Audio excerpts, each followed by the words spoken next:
Hi there, I'm your host, John Ivison, and in a week where foreign interference has dominated the political agenda, I'm joined this week by Wesley Wark, who is a senior fellow at the Centre of International Governance Innovation, which is a think tank, and is a former member of Canada's Advisory Council on National Security. In addition, he was an exceptional kids hockey coach, as my eldest son would attest, I'm sure. Wesley, hi.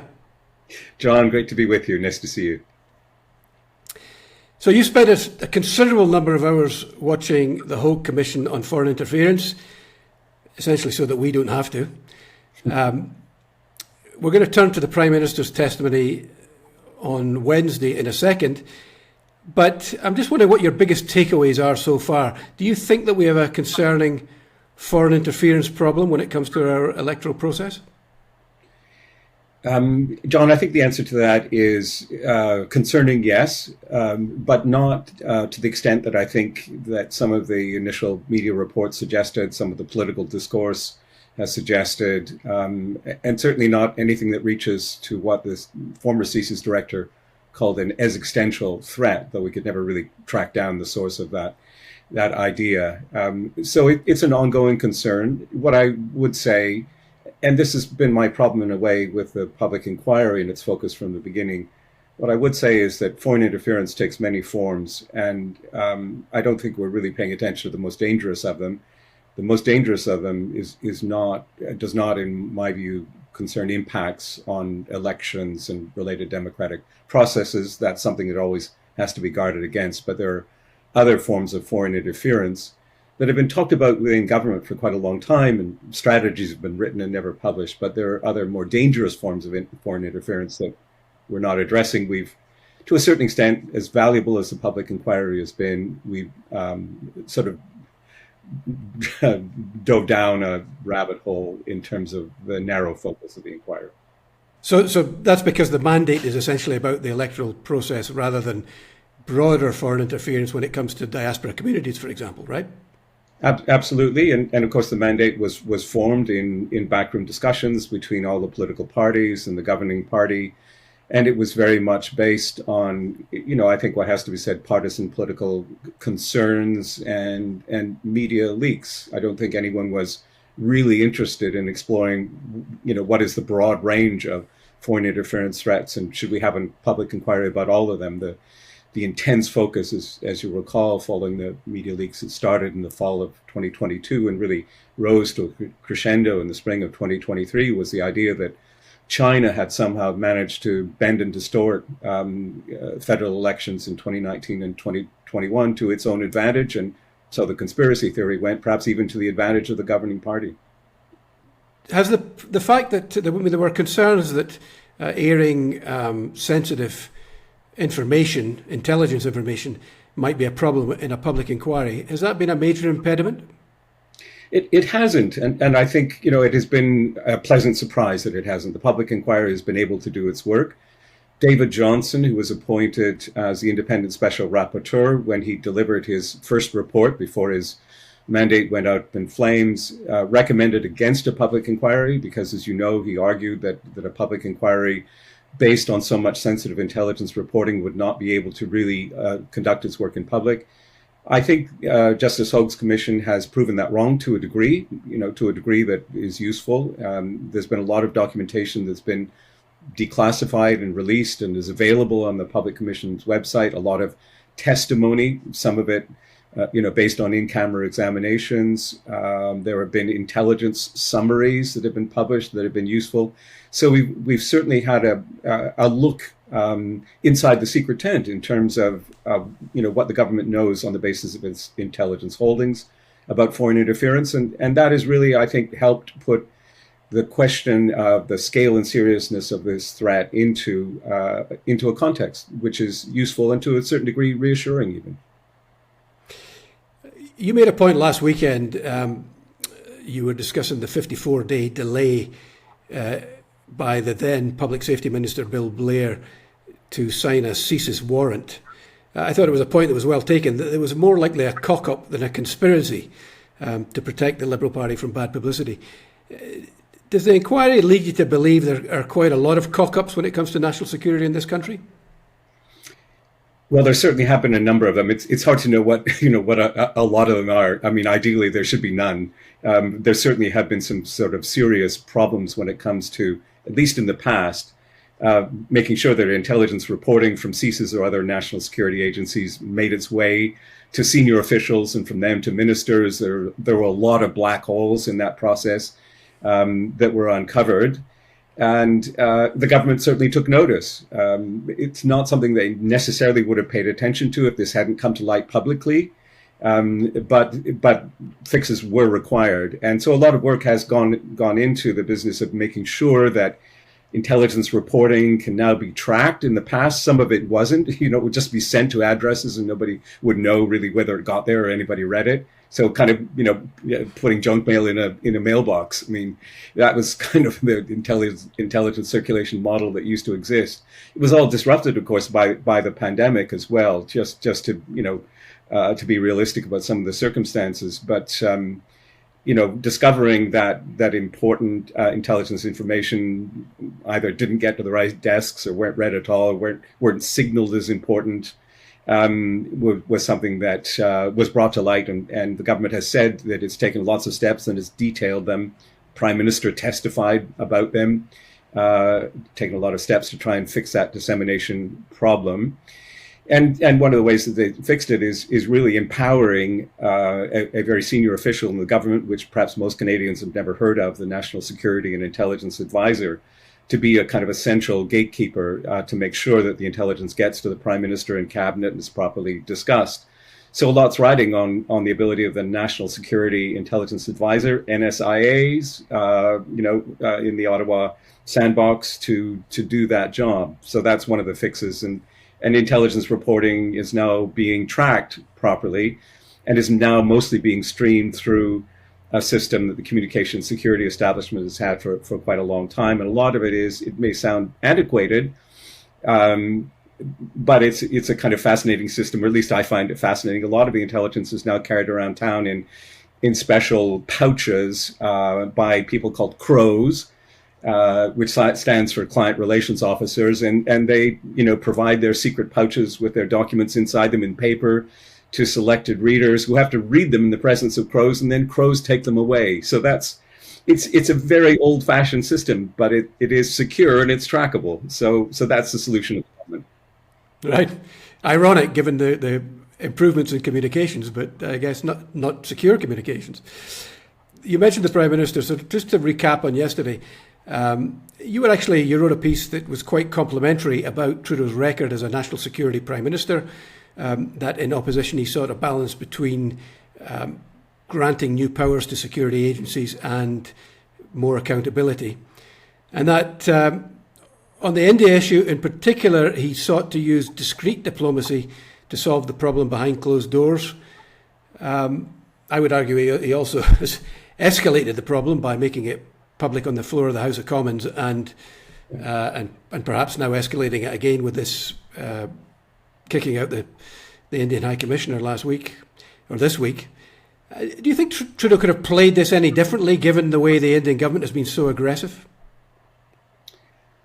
John, it's a great question, and I take the point about escalation, and there have been escalatory steps that the Prime Minister has taken. First, the announcement in the House of Commons back in September 2023 on its first day of sitting, and then the most recent press conference on Thanksgiving Day that followed after the RCMP press conference about their knowledge of Indian foreign interference. What I would say, my own view on these escalations is that I think the government took them reluctantly. They would have preferred to continue to work behind the scenes, and they would have preferred to continue to work behind the scenes with Indian counterparts if they thought that the Indians were prepared to play ball. And I think what we saw on Thanksgiving with these announcements from the RCMP and the government ministers was a deep frustration that they just weren't getting anything from Indian officials. No willingness to dialogue, no willingness to take seriously, the Canadian intelligence that they had on Indian government official involvement in clandestine foreign interference in Canada. So I think they were pushed into into public escalation because they felt they had no choice. I would also say this really struck me about the RCMP press conference. It's just my own personal reading of it, but I have to say that I've never experienced in the past 20, 30 years an RCMP press conference where I felt the Mounties are afraid. They are afraid that something is really bad is going to happen on their watch. And they are coming out in public in a kind of unprecedented way. Usually they, as you'll know, they stay mum completely when investigations are ongoing.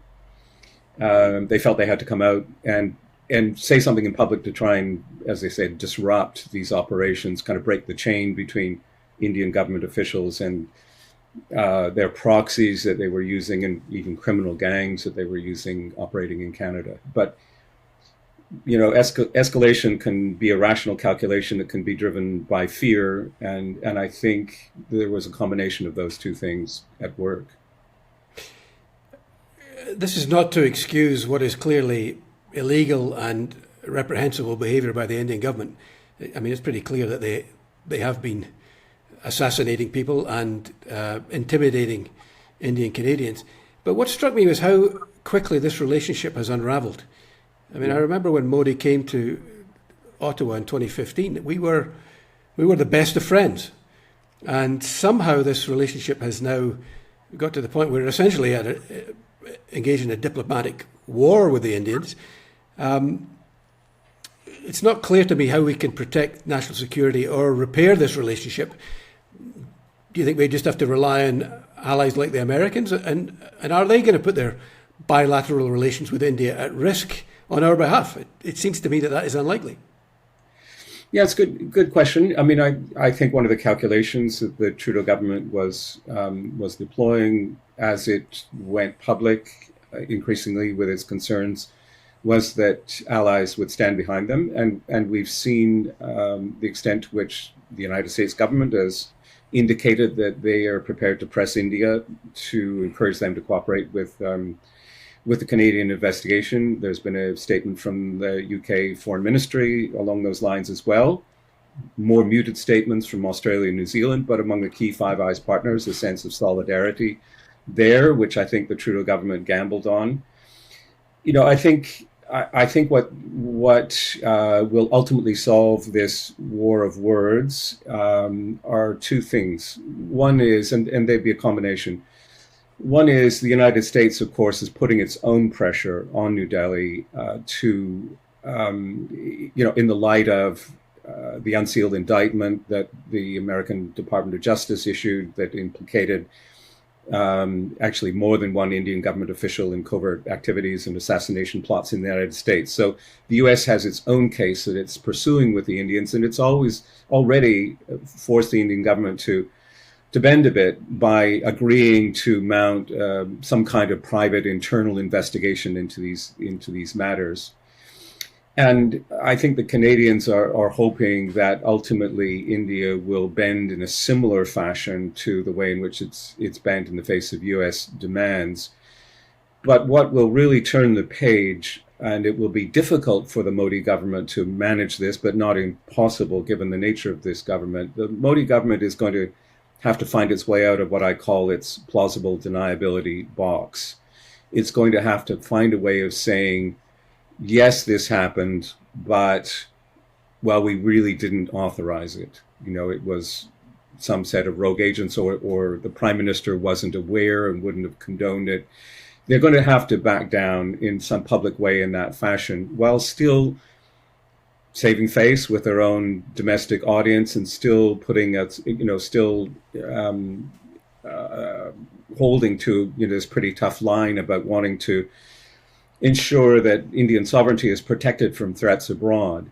It was interesting to me, just the last point on this, that in the RCMP press conference, one of the things it was really prepared to say was, we recognize there's an extremist threat in Canada, and we are prepared to work with India on that. So it was a gesture that the RCMP was clearly hoping the Indians might take up, if not right now, at least in the future, for some better working relationship to deal with what has long been an Indian concern, that Canada is a kind of safe haven for extremist Khalistani separatist actors.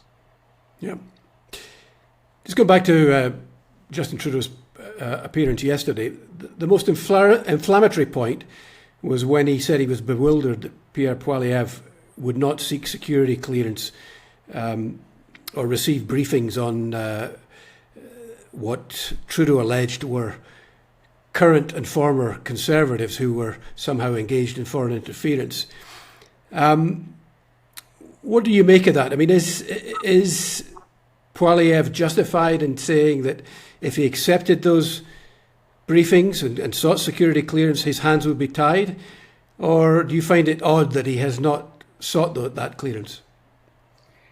John, I have to say I find it very odd, and I'll try not to, duplicate the Prime Minister's language, bewildering, incomprehensible, lacking in common sense. To me, it just doesn't make any sense. And I say that for a couple of reasons. One is that I've had a high-level security clearance, and I know what you can do and not do with it.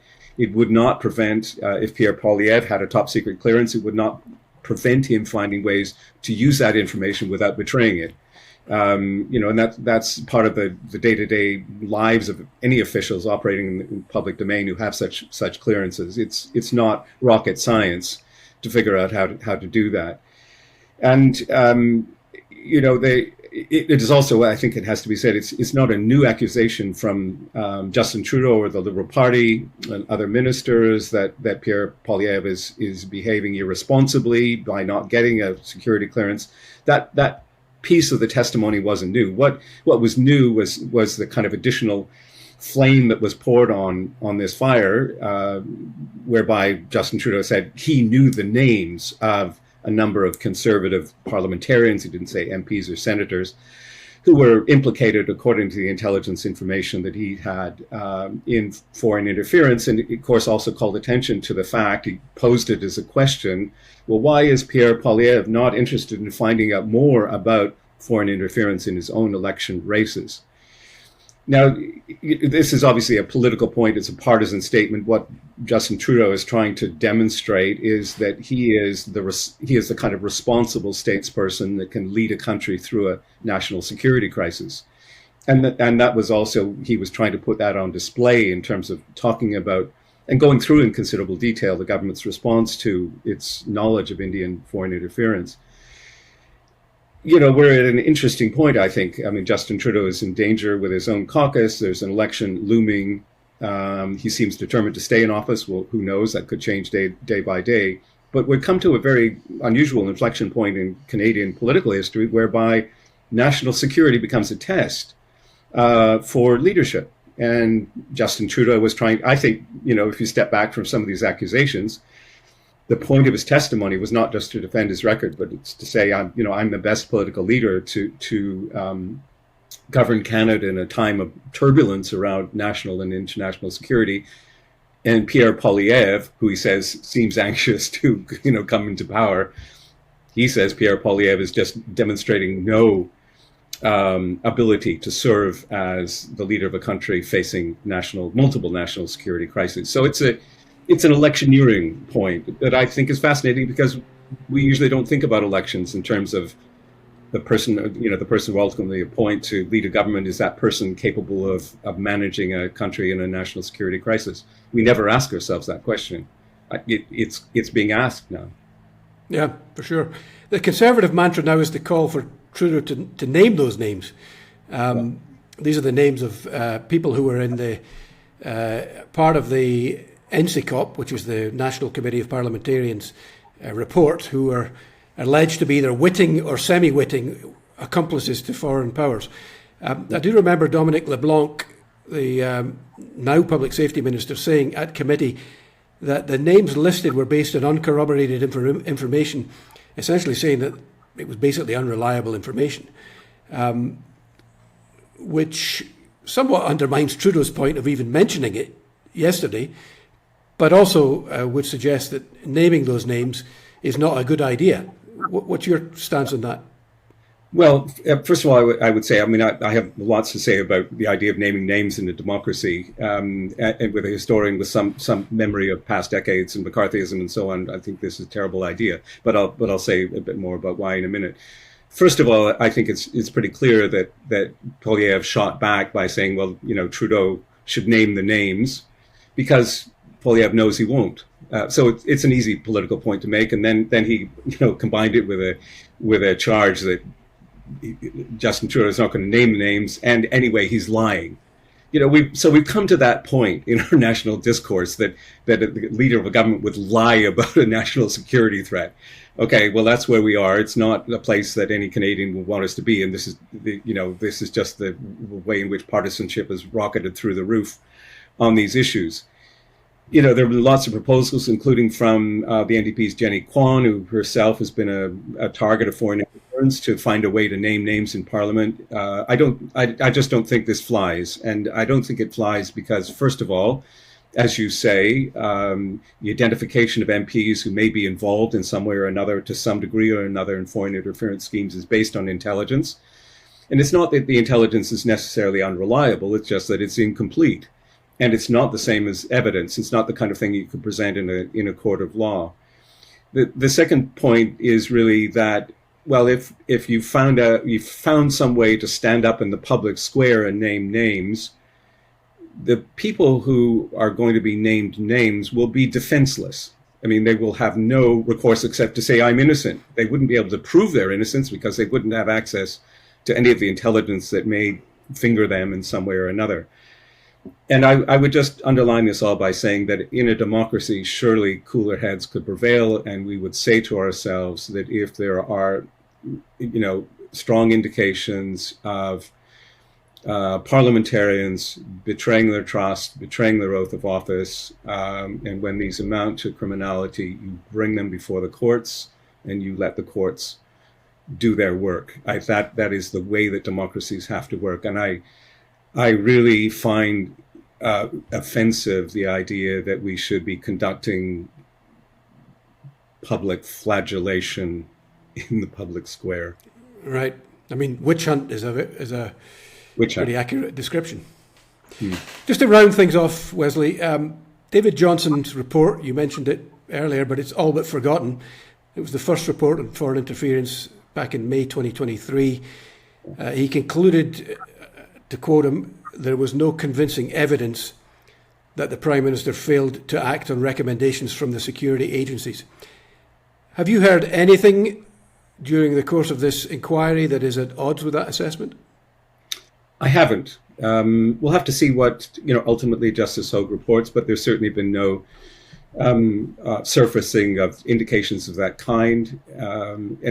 David Johnson, I think, did a real service. In this initial report, he wasn't able to complete his mandate.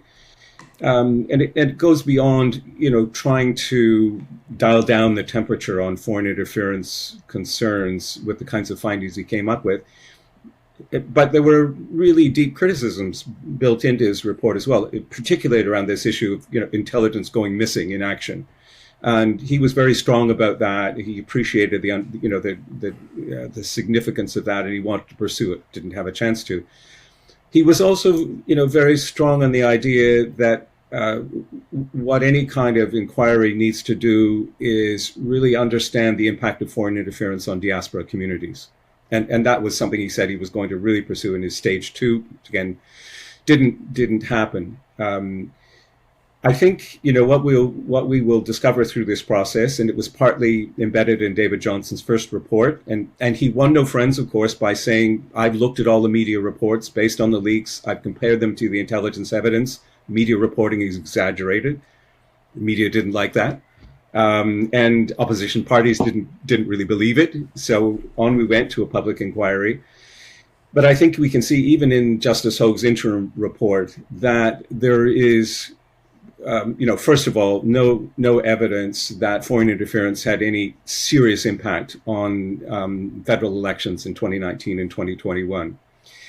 And secondly, that there is certainly no evidence to back the conspiracy theory that the Liberal government, for example, sort of sat back and let this happen in front of their noses because in some way or another they benefited from it. And that was one of the more dire but politically inspired conspiracy theories that circulated. So I think what we'll hear from Justice Hogue in December is that foreign interference is an ongoing threat. There are ways in which we can strengthen our resilience to it. But I think she will be confronted with the task of taking the NCCOP report, which you mentioned, the National Security and Intelligence Committee of Parliamentarians report, and their allegations about witting and semi-witting accomplices. And she's going to have to take that and put it in context. How serious is this? What does it really mean? Because in the course of her recent public hearings, she's heard a lot of evidence, including from CSIS, that and from ministers who might be a bit more partisan in this, that the NCCOP report stretched the truth.